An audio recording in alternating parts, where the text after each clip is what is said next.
రాష్ట్ర ప్రజలు తమ యొక్క పంట భూములు కానీ ఇతరత్ర పశు సంపద కానీ ఇండ్లు కానీ కోల్పోవడం జరిగింది. ఈ నేపథ్యంలో నిన్నటి నుంచి గౌరవశ్రీ మన ముఖ్యమంత్రి శ్రీ రేవంత్ రెడ్డి గారు, అదేవిధంగా సోదరుడు మరి అదేవిధంగా సీనన్న గారు, మరి మిగతా వాళ్ళంతా కూడా రాష్ట్రంలో ఉన్నటువంటి వారందరూ కూడా ఎక్కడికక్కడ అలర్ట్గా అయ్యి పని చేస్తూ ప్రభుత్వ అధికారులకు కూడా సూచనలు చేసే విధంగా సెక్రటేరియట్లోనే ఒక మరి కంట్రోల్ రూమ్ లాగా ఏర్పాటు చేసుకొని అటు ముఖ్యమంత్రి గారు, ఇటు సిఎస్ గారు, సంబంధిత మంత్రులందరూ కూడా ఫీల్డ్లో ఉండి అలర్ట్ చేసినందుకు మరి గౌరవ ముఖ్యమంత్రి గారికి ప్రత్యేకంగా ధన్యవాదాలు తెలియజేస్తా ఉన్నాము.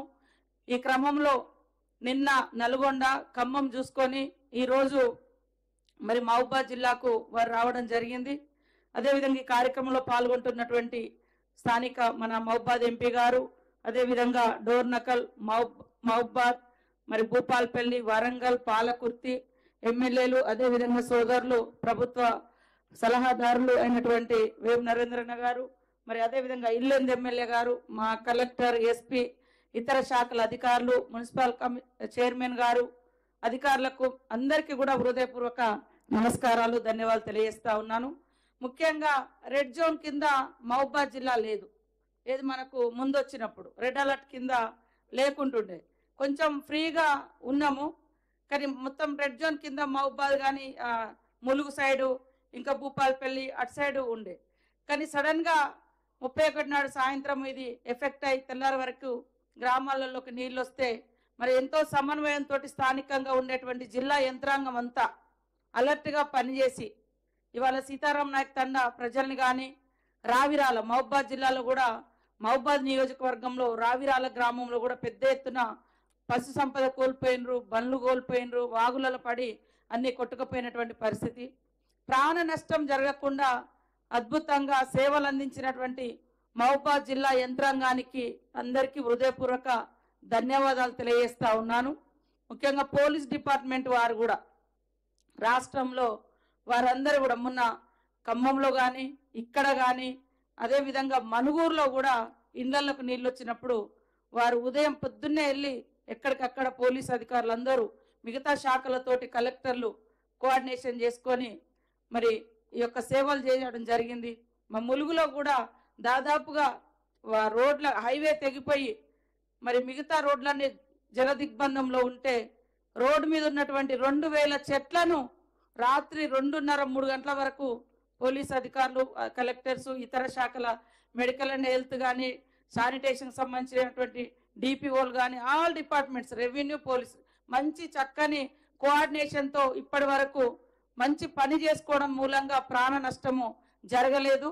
కాబట్టి ఇట్లాంటి విపత్తులు ఎప్పుడొచ్చినా సమర్థవంతంగా సమన్వయంతో ముందు చూపుతో మరి జిల్లాల వారీగా, మండలాల వారీగా కోఆర్డినేషన్ టీమ్స్ కూడా మనం ఏర్పాటు చేసుకొని, నేను మొన్ననే మరి ఆ రోజు నైట్ ఇక్కడికి వచ్చిన 2 రోజుల క్రితం నైట్ వచ్చి ఇక్కడ నైట్ హాల్ట్ చేసి ములుగు చూసుకొని ఇక్కడికి వచ్చి అధికారులతో రివ్యూ చేసి తెల్లారి వరకు అందరికి కూడా పునరావాసం కానీ ఇతరత్ర ఇబ్బందులు లేకుండా ఏర్పాటు చేసి బాగా నష్టపోయినటువంటి వాళ్ళకు కూడా సీతారాం నాయక్ తండలో కానీ రావిరాలలో కానీ అక్కడ లోకల్ ఎమ్మెల్యేలు, మరి అదేవిధంగా పోలీస్ అధికారులు, కలెక్టర్ గారు సమన్వయంతో, ఎస్పీ గారు అందరి సమన్వయంతో వాళ్ళకు నిత్యావసర వస్తువులను కూడా అందించి కొంత రిలీఫ్ ఇవ్వడం జరిగింది. కాబట్టి అధికారులు అందరం కూడా ఎప్పుడు ఇప్పుడు ఎక్కడెక్కడైతే డ్యామేజ్ అయిందో అది ఖచ్చితంగా ఒక హిస్టరీ లాగా నోట్ చేసి పెట్టుకోవాలి. నెక్స్ట్ వచ్చేటువంటి అధికారులకు కూడా ఇవి ఒక హెచ్చరిక లాగా, వర్షాలు పడుతుంటే ఈ వాగు ఎక్కడి నుంచి ఎక్కడికి పోతుంది, ఏ ఊరికి ఎఫెక్ట్ అవుతుంది, ఆ ఊరికి దగ్గర ఏ చెరువు ఉంది, ఆ చెరువు ఒకవేళ బ్రీచ్ అయితే ఎన్ని ఊర్లకు డ్యామేజ్ అవుతుంది అనేది ఒక హిస్టరీ లాగా కొన్ని పాయింట్స్ రాసి పెడితే అది ఎప్పుడు కూడా ఏ అధికారి వచ్చినా ఆ మండలంలో కానీ ఆ జిల్లాలో కానీ వర్షాలు వస్తున్నాయి అంటే ఆ నోట్ తీసి ఆ బుక్ చూసుకొని మరి అలర్ట్ అవ్వడానికి కూడా అవకాశం ఉంటుంది.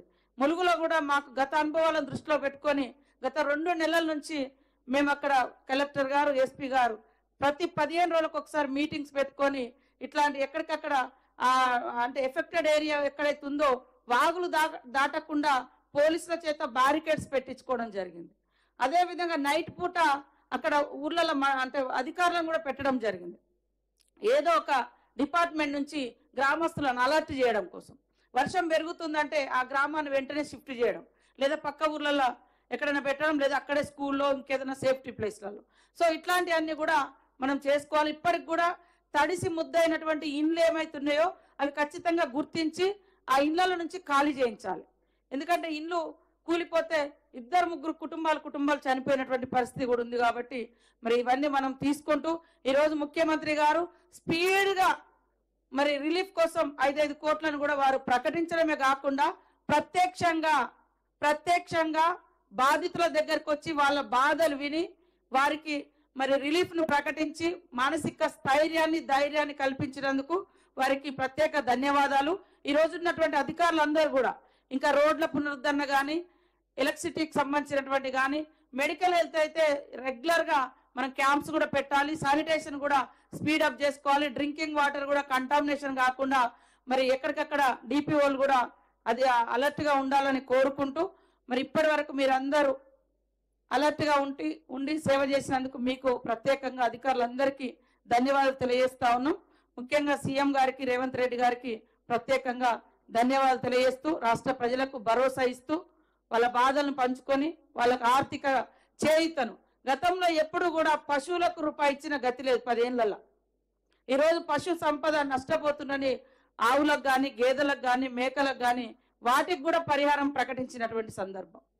కాబట్టి మనమంతా ఈ ప్రభుత్వం యొక్క లక్ష్యాన్ని, ప్రభుత్వం ప్రకటించిన ప్రతి రూపాయిని నిజంగా నష్టపోయినటువంటి బాధితులకు చేరవేసే విధంగా మానిటరింగ్ కమిటీ వేసుకొని, మండలాల వారీగా, గ్రామాల వారీగా వేసుకొని కలెక్టర్ గారు మానిటరింగ్ చేసుకుంటూ బాధితులకు అందించే విధంగా కృషి చేయాలని కోరుకుంటూ అందరికీ నమస్కారాలు.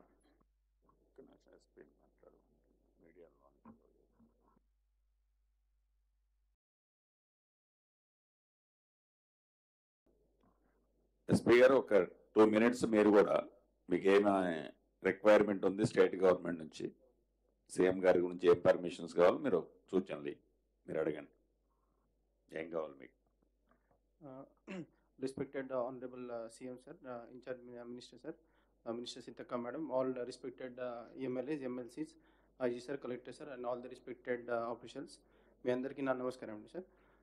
సార్ బేసికలీ రెస్క్యూ ఆపరేషన్ సంబంధించి లాజిస్టికల్ రిక్వైర్మెంట్ ఉంది సార్ డిస్ట్రిక్ట్లో.